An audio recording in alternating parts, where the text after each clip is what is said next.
Okay, for part three, we are just predicting the major organic product of each of these.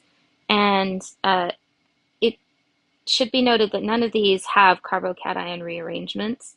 We're looking at two specific reactions, the oxymercuration demercuration, which is a Markovnikov, and then the hydroboration oxidation, which is an anti-Markovnikov. And neither of these have carbocation rearrangements because there is no carbocation that is created in the mechanism. So you don't have to worry about assessing carbocation rearrangement. We just have to ask ourselves, is this Markovnikov or anti-Markovnikov? We don't need to know the mechanism, and you can find that here. We don't need to know the mechanism for oxymercuration, demercuration, and we don't need to know it for hydroboration, oxidation. So all you have to know is it Markovnikov or anti-Markovnikov, and then you can proceed. So our first one that we're looking at is the oxymercuration, demercuration, which is a Markovnikov.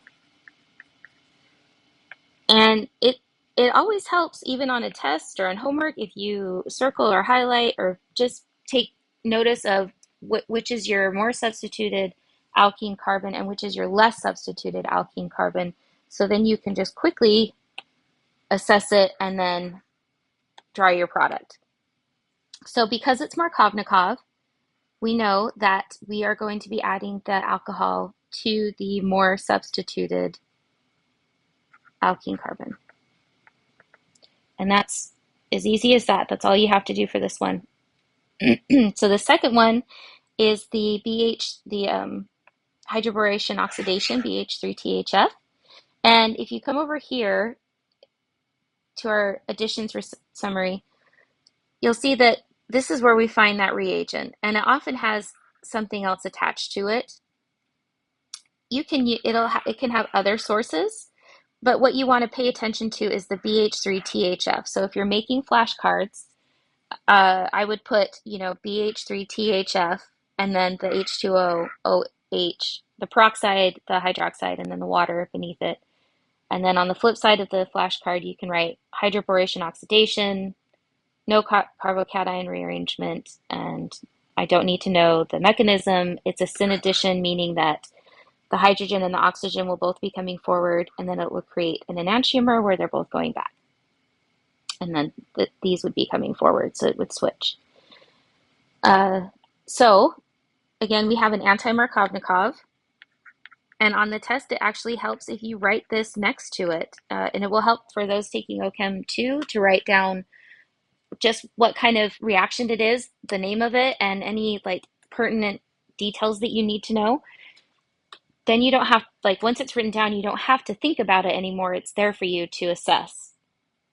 So we're going to highlight our carbons, our alkene carbons. That's all you have to look at here. And because it's anti-Markovnikov, we know that we're going to be adding the alcohol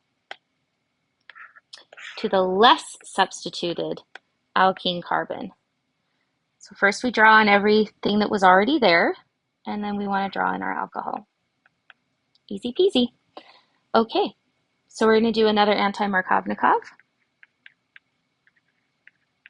And it's the same exact one. So we want to assess where is our more substituted carbon and our less substituted carbon. And we know our alcohol is going to add to our less substituted carbon. Okay, so there's something that's important here that we want to assess as well. This is a carbon, and we're adding it, that's our less substituted carbon, and we're adding an alcohol to it. But if you write it like this, you're essentially saying this is no longer a carbon. This is the carbon that this alcohol is attached to. So we've lost a carbon by doing that. I want to be careful not to do that. So you just draw another little line coming up from that carbon and draw your alcohol to that. Okie dokie. So the next one we have is the oxymercuration demercuration, which is a Markovnikov. We're going to assess our least substituted alkene carbon and our more substituted alkene carbon. And because it's Markovnikov, we know that our alcohol is going to add on to the more substituted. And again, there is no carbocation rearrangement. And again, we want to make sure that we draw this line coming up from the carbon. I mean, it's not as easy to mistake it when it's a secondary or tertiary alcohol, but it is easy when it's a primary alcohol to forget to draw that line. Okay, so now we have HBr, and we have something a little bit different. So if we scroll up to here, we have HCl and then nothing underneath. So that's how we knew that was a Markovnikov. For this guy, we have our HBr, our HX, if you will. Well, this one has to be Br. And then we have this down here. This is the peroxide, the ROOR. And then this little triangle means heat. So we know we are dealing with an anti-Markovnikov. Because remember that the roar scares the Markovnikov into anti-Markovnikov. That's how I remember it. That's how Chad Prep taught me, and I love it. All right, so we're going to assess our more substituted alkene carbon and our less substituted alkene carbon. And since we have an anti-Markovnikov, we know that it's going to add to the less, that our bromine specifically, this is not an alcohol anymore, this is a halogenation. Our bromine is going to add to the less substituted alkene carbon.